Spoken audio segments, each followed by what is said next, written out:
hello everyone আজি দেখাবলৈ ওলাইছো দুটা বিস্কুটৰ ৰেচিপি তাৰ কাৰণে প্ৰথম বিধৰ বাবে লাগিব এয়া ময়দা ঘি আৰু চেনিখিনি আগতীয়াকৈ মিক্সিত মাৰি লোৱা আছে সুজি আৰু বেসন কোনবিধ বস্তু কেতিয়া দিব লাগিব সেইখিনি চাওঁ আহক প্ৰথমে দিব লাগিব আধা কাপ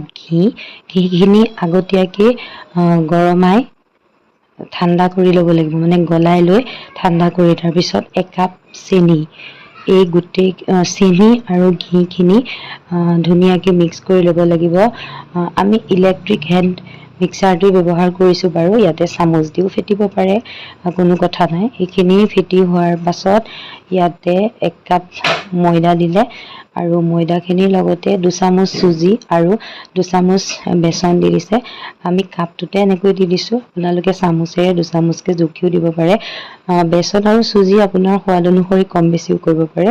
আৰু আধা চামুচ বেকিং পাউডাৰ দি দিলে আৰু গুটেইখিনি এনেদৰে চালনী এখনত চালি ললে তাৰ পিছত এতিয়া হাতেৰে গুটেইখিনি ধুনীয়াকৈ মিক্স কৰিব লাগিব এনেকৈ বান্ধ খোৱালৈকে এটা ডো বনাই ল'ব লাগিব মানে বান্ধ খাব লাগিব আপোনালোকে হাতেৰে যিহেতু ডোটো বনাই থাকিব তেতিয়া নিজে আন্দাজ কৰিব পাৰিব যে বান্ধ খাইছে নে নাই আৰু বান্ধ খোৱাৰ পিছত শেপ দিয়াটো আপোনাৰ নিজৰ লগত কথা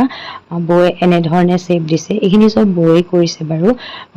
বৈ ৰেচিপি হয় মই জাস্ট দেখাইহে দিছো তাৰ পিছত এনেদৰে বৈ কাটি দিছে ছুৰী এখনেৰে আমাৰ ওচৰত কোনো ষ্টাইলিছ কাটাৰ নাই সেই কাৰণে আমি এনেদৰে কাম চলাই থাকো আৰু এয়া চাওক হৈ গ'ল প্ৰথম বেচ এনেকৈ প্ৰথম বেচ হৈ যোৱাৰ পিছত অভেনত তুলি দিলে বেক হ'বৰ বাবে এইখিনি উঠাই দি তাৰ পিছত বাকিখিনি বনালে বাকিখিনি এইখিনি ৰাউন্ড শেপত দিছে শেপ দিয়াটো আপোনালোকৰ নিজৰ কথা যোনে যেনেকৈ ভাল পায় আৰু ইয়াতে বয়ে কালাৰ দি দিছে ফুড কালাৰ এনেকৈ অকণ ফুটকে ওপৰত দি দিছে দেখিবলৈ ধুনীয়া লাগিবৰ বাবেহে দিছে বিশেষ কোনো প্ৰয়োজন নাই আৰু ইয়া প্ৰথম বেচ হৈ গ'ল আৰু সেকেন্ড বেচটো তুলি দিছে ইয়া চাওক খাবলৈও কিন্তু খুব সোৱাদ লগা হৈছে খাই চাব বনাই তাৰ পিছত ইয়া দ্বিতীয় বিধৰ বাবে লাগিব ময়দা পাউডাৰ গাখীৰ চেনি ৰিফাইন্ড অইল আৰু বেকিং পাউডাৰ এই গুটেইখিনি লৈ লৈছে তাৰপিছত 2 কাপ ময়দা লৈছে এই বিধখন সৰহকৈ বনাব 2 কাপ ময়দা লৈ এনেকৈ চালি ললে তাৰ পিছতে 2 কাপ ময়দাত 1 কাপ চেনি দিছে চেনিখিনি আগতীয়াকৈ মিক্সিত মাৰি লৈছে আৰু এটা পাউডাৰ গাখীৰৰ পেকেট দি দিছে আৰু আধা চামুচ বেকিং পাউডাৰ দি দিছে তাৰ পিছত গুটেইখিনি অকনমান মিক্স কৰি লৈছে তাৰ পিছত ইয়াতে ৰিফাইন দি এইখিনি খুব ধুনীয়াকৈ আটা মঠাৰ দৰে মঠিব লাগিব পানী দিব নালাগিব অকনমানো এনেদৰে মঠিব লাগিব আৰু ৰিফাইনতে মঠিব লাগিব আৰু মঠুতে ৰিফাইনটো ইয়াত যিমান ব্যৱহাৰ হয় সেইটো আপুনি আন্দাজ কৰি ল'ব কাৰণ বান্ধ খোৱালৈকে ৰিফাইন দিব লাগিব বান্ধ খালি আৰু নালাগে এটো ঠিক একেদৰে এনেকৈ দি দিছে দি পেলাই মই আগতে কৈছো আমাৰ ওচৰত কোনো ষ্টাইলিছ কাটাৰ নাই সেই কাৰণে বটলৰ খক এখনেৰে এনেকৈ কাটি দিছে যাতে সাইজটো সমান হয় আৰু দেখিবলৈও ধুনীয়া লাগে ঠিক এনেদৰে গুটেইখিনি বনাই লৈ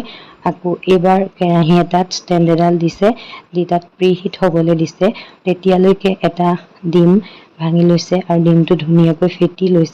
ফেটি লৈ তাৰ ওপৰতে অকণ ডিম দি গৈছে এনেদৰে দিলেও খাবলৈ এটা বেলেগ টেষ্ট হয় সেই কাৰণে এনেদৰে দি দিছে আৰু দি পেলাই ইয়াত উঠাই দিছে যেহেতু এটো আগতীয়াকৈ গৰম হ'বলৈ দিছে আৰু এনেদৰে ঢাকি দিছে বতাহ নোসোমোৱাকৈ আৰু বাকিখিনি এইটো শেপত বনাইছে এটো শেপটো দিয়াটো নিজৰ লগত কথা আৰু ইয়াতো এনেকৈ ফুড কালাৰ দি দিছে বিস্কুটটো দেখিবলৈ খুব ধুনীয়া লাগিব তেতিয়া সেই কাৰণে এনেদৰে দি দিছে দ্বিতীয় বেচত ডিম দিয়া নাই আৰু এয়া হৈ গ'ল দুবাৰ এবাৰ কেৰাহীত দিলে এবাৰ অভেনত দিলে এনেদৰে হৈ গ'ল এয়া আমাৰ বিস্কুট ৰেডি হৈ গ'ল এয়া পিছদিনাখনহে হয় বৌ আৰু মই চাহ খাবলৈ লৈছো খুব সোৱাদ লগা হয় বিস্কুটটো বনাই খাই চাব আপোনালোকে আজি ভিডিঅ'টো এনেকৈ সামৰি দিছো চাই যদি ভাল পালে লাইক কমেন্ট কৰিব চেনেলটো সাবস্ক্ৰাইব কৰিব আজিলৈ আহিছো বাই